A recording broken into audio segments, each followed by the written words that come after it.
It was the cold dawn of February 28, 1994. 6 Bosnian Serb pilots stood silently beside their aging J-21 Jastreb fighter jets, engines humming in the dim light. They knew what they were about to do was suicide, but they also knew someone had to do it. The orders were simple: destroy an enemy weapons factory deep inside the NATO no-fly zone. No one expected them to come back. Before takeoff, their commander, Ranko Vukmirovic, looked at each of his men one last time. He didn't speak. He didn't need to. The look in his eyes said everything. If we die today, we die together. As the sun began to rise, the 6 jets roared down the icy runway, lifting into the gray sky. The mission had begun. If you're watching this now, hit like and subscribe, because what you're about to witness is one of the most courageous and tragic air battles in modern history, the impossible battle over Bosnia. They weren't just soldiers, they were volunteers. Each of the 6 men had stepped forward knowing full well what the odds were. Their jets, the old Yugoslav J-21 Jastreb, were relics of another era, slow, light, and armed with outdated bombs and basic targeting sights. Against NATO's supersonic F-16s, they might as well have been flying into the past to fight the future. But courage doesn't need modern technology. It needs conviction. Ranko Vukmirovic, the squadron leader, had seen too much of war to be naive, yet he believed this mission could strike a symbolic blow to prove that honor still mattered, even in defeat. "Gentlemen," he said through the radio as the formation climbed above the mountains, "today we fight not for victory, but for dignity." The radio went quiet. Only the rumble of the engines filled the night. Below them, the cold Bosnian terrain stretched endlessly, scarred by war. Above, the invisible eyes of NATO radars scanned the sky. As they crossed into forbidden airspace, a warning tone beeped inside their cockpits. They had entered the no-fly zone. There was no turning back now. The 6 Jastrebs flew dangerously low, almost brushing the treetops. Every second mattered. Every meter closer to the ground could mean survival. Their plan was simple but desperate. Stay beneath NATO's radar coverage until the final moment, strike fast, and vanish before the enemy could react. The radio crackled as Ranko's .com voice broke through the static. Altitude 200 feet. Maintain formation. No mistakes. The pilots acknowledged, tension gripping their throats. Inside the cockpits, the instruments flickered. These jets had no digital displays, no advanced sensors, just metal dials, analog needles, and courage. The wind screamed against the canopy as they roared through valleys, rivers glinting below like silver veins cutting through the earth. One of the younger pilots muttered a prayer, his hands trembling on the control stick. Above them, somewhere unseen, NATO's F-16s were already patrolling the skies faster, stronger, unstoppable. But for now, the radar screens remained empty. The 6 ghosts of the old Yugoslav Air Force continued their silent flight into the heart of danger. As the Jastrebs approached the target area, the terrain began to rise, forcing them to climb. 2,000 meters, that was the critical height. It was the moment every pilot had dreaded.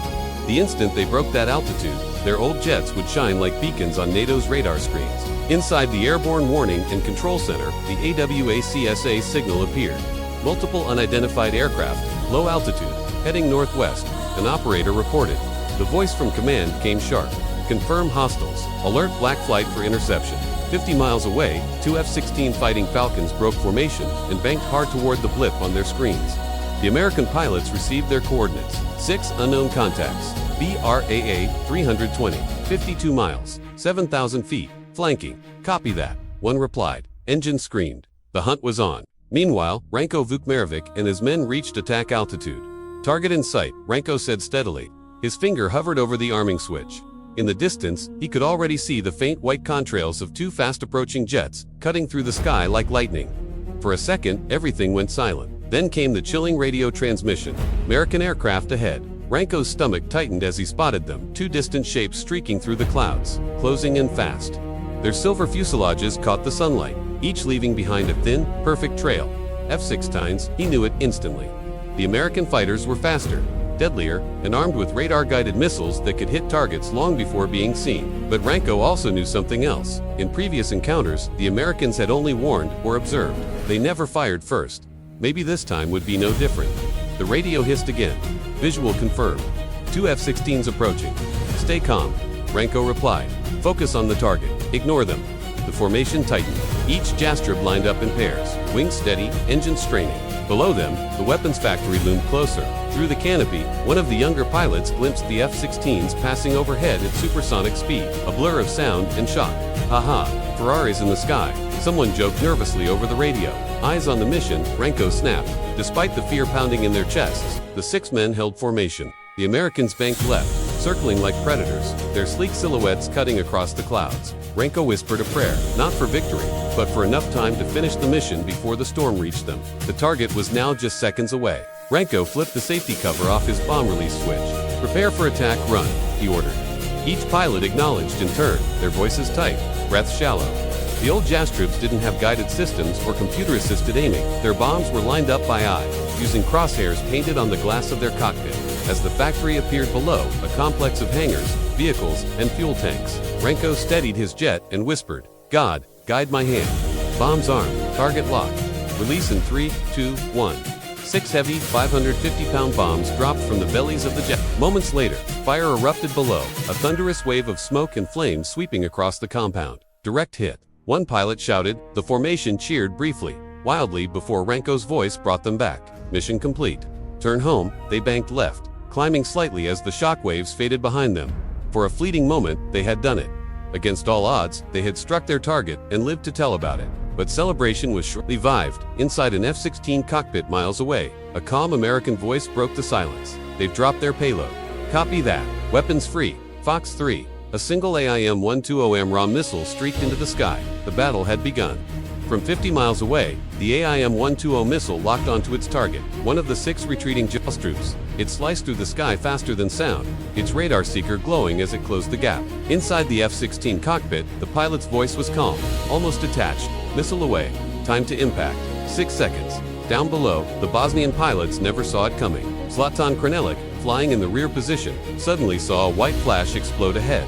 A fireball engulfed one of the Jastrubs. Its left wing sheared clean off, debris scattering like sparks through the dawn. Renko, they hit him. They hit him, Krnelic shouted, panic flooding his voice. Break, break, scatter formation, Renko commanded. The surviving 5 Jastrubs dove hard into the valleys, engines screaming as they tried to vanish into the folds of the earth. Evasive maneuvers. Stay low. The F-16s followed, relentless, their radars locking onto the fleeing shapes one by one. Inside the NATO cockpit, the American pilot adjusted his visor, eyes cold and steady. Fox 2, he called. Another missile streaked out, a heat-seeking sidewinder. This time, it screamed toward the glowing engines of Krnelic's jet. Krnelic saw it in his mirrors, a white serpent twisting through the sky. He yanked the stick, diving low, clipping the tops of power lines as the missile detonated behind him. The blast tore half his tail off. Smoke and fire filled the cockpit. I'm hit, he yelled, but his radio was dead. Now he was alone, wounded, silent, and hunted. Krnelic fought with the controls, the stick shaking violently in his hands. The Jastrub's damaged tail made every movement unstable, but he refused to give up. Below, the valleys of Bosnia twisted like a maze, narrow corridors between dark, forested hills. If there was any chance to survive, it was here. Stay low, Renko's voice echoed faintly through the static. Use the terrain. Don't fly straight. Each remaining pilot darted between ridgelines, dropping altitude until their wingtips nearly brushed the treetops. Behind them, the F-16s hunted like hawks, their radar screens pulsing with each turn. One American pilot grinned beneath his oxygen mask. Fox 3. Another missile tore through the sky. Mitrovic, flying beside his friend Pesic, saw it too late. The explosion consumed Pesic's jet in a single, blinding flash. He's gone, Mitrovic shouted, his heart pounding. The Americans on me. He banked hard left, engines roaring, dodging through the narrow canyon. But the F-16 was faster, relentless. Fox 2, came the calm voice once again. The heat seeker found him a perfect lock. It struck the engines directly. The Jastrub burst into flames, smoke trailing as it spiraled downward.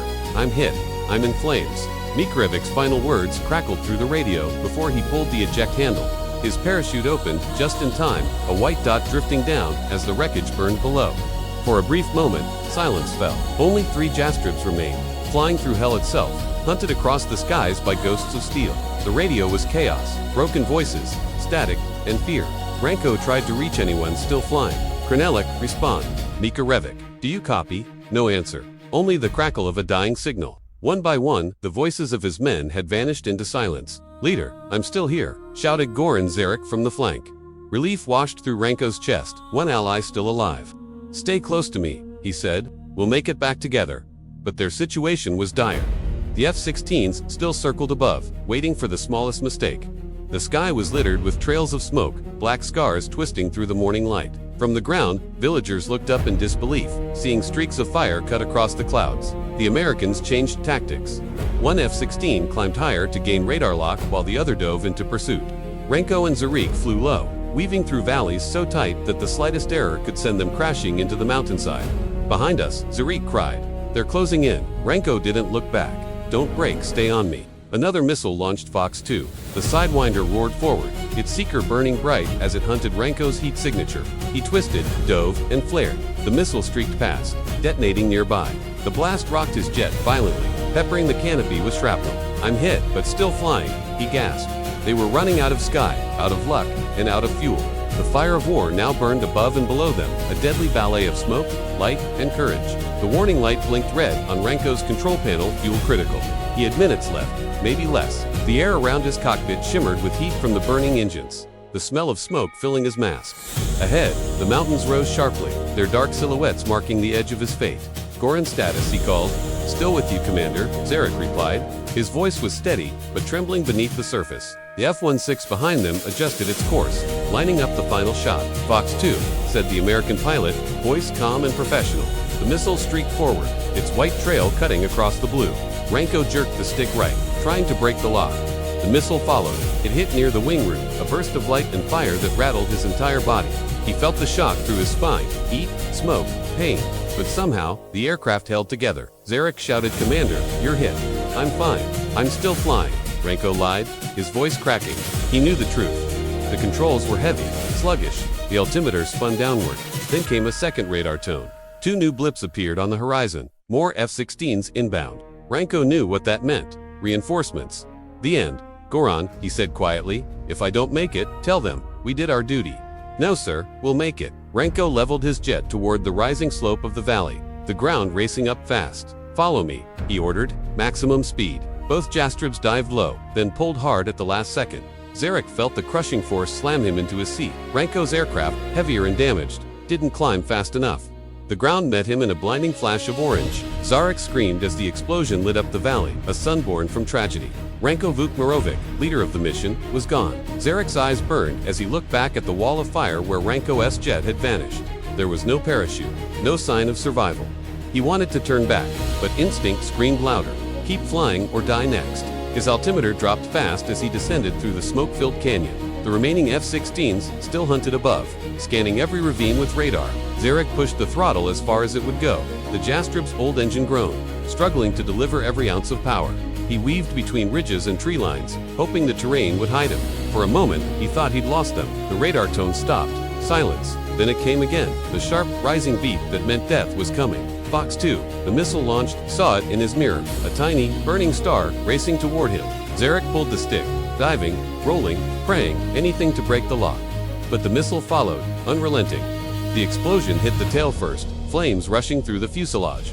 "Mayday, I'm hit. I'm ejecting," he shouted, pulling the handle. The canopy blasted open, but it was too late. He was too low. The parachute barely deployed before Zarek fell into his own burning wreckage, disappearing in a flash of light. Another hero consumed by the sky. From above, the F-16 pilot reported calmly, "Splash 1. Target destroyed." Then silence again, the kind that only follows after death. Only one Jastrib remained in the sky, now. Zlatan Krnelik, wounded, alone, and flying a dying machine. Krnelik's cockpit was filled with smoke, the warning lights flashing like dying stars. His instruments were barely readable, and his radio was dead.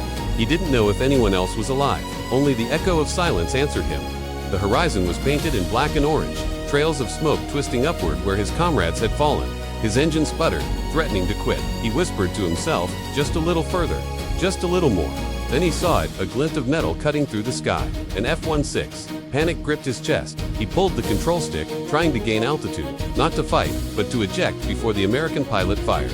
He was ready to die, but instead of attacking, the F-16 slid alongside him, matching his speed perfectly. Through the canopy, Krnelik could see the enemy pilot clearly, visor down, calm, composed. For a moment, time stopped. 2 enemies, 2 men, 2 hearts, beating in the same storm. The American pilot looked at him, then raised his hand to his helmet and saluted, a gesture of respect between warriors. Krnelik, stunned, managed a slow nod in return. Without a word, the F-16 pulled up sharply and disappeared into the clouds. No missile, no fire, no vengeance, only mercy. Krnelik continued flying alone, his battered jet trembling as it limped toward home. Behind him, the sky over Bosnia grew quiet again, a graveyard of smoke and honor. By dawn, the news had already reached every NATO base across Europe. The first offensive engagement in NATO's history had just taken place, and it had been devastating. 6 Bosnian Serb aircraft destroyed or damaged. 3 pilots confirmed dead. The skies over Banja Luka had become a symbol of a new era of warfare. In the following days, journalists scrambled for details. Who were these men who dared to challenge the might of the West? Why did they fly, knowing they would never return? The official NATO statement was clinical. Enemy aircraft violated the no-fly zone and were engaged according to protocol. But for those who had seen the aftermath, the smoke, the wreckage, the parachutes tangled in trees, it was more than protocol, it was human. Colonel Robert Wilburite, the American pilot credited with 3 of the kills, was hailed as a hero, the first U.S. Air Force ace since the Korean War. His calm precision became a case study in modern air combat. But even he, years later, would admit, those men fought bravely. They never stood a chance, but they didn't run. I'll never forget that. Meanwhile, back in the Balkans, the names of Ranko Vukmirovic, Zarek, and the others became whispers of defiance. In small villages, people laid flowers for them, not as conquerors, but as sons who fought when hope was already gone. The world moved on, but the smoke of that day never truly left the Bosnian sky. Days later, search teams found the wreckage scattered across the Bosnian hills, fragments of metal, torn uniforms, and pieces of lives cut short. In the silence of those mountains, the echoes of engines long gone still seemed to hum in the cold wind. Ranko Vukmirovic's remains were discovered near the crater where his jet had struck the earth. The explosion had been so fierce that little was left, but his wedding ring, blackened by fire, was recovered and returned to his wife. When she received it, she didn't cry. She simply whispered. He kept his promise. He never turned back. Zarek's parachute had failed to open fully, his body found not far from the ruins of his jasper. For days, villagers lit candles at the site, saying that, even in death, he had fought until the last breath. Mikarevic, who had ejected successfully, was captured but later released when the war ended. He lived quietly afterward, haunted by the sight of his commander disappearing into flame. He would say years later, "I saw courage that day, not from men who wanted to die, but from men who refused to surrender." And then there was Krnelik, the only one to make it home. When he landed, his aircraft was a ruin, barely holding together. The hangar fell silent as he climbed out, covered in soot and tears. He looked around. 6 jets had left that morning. Only one returned. When asked if he hated the Americans, he said softly, "No, they had their duty. We had ours." A soldier's answer, simple, honest, eternal. The incident near Banja Luka would become more than just a military report. It marked a turning point, the moment NATO crossed from deterrence into action. For the first time in history, the alliance had fired in combat. The world had changed. The pilots who died that day were remembered differently depending on which side told the story. To NATO, it was a successful operation, precise, decisive, a warning to any who dared defy the no-fly zone. But to those who lived beneath those skies, it was something else, a tragedy written in courage and fire. Decades later, historians would call it the battle that opened the modern age of warfare, where technology, politics, and humanity collided in the clouds. And yet, when people speak of the incident now, they rarely mention the machines. They speak of the men. Ranko Vukmirovic, the commander who never hesitated.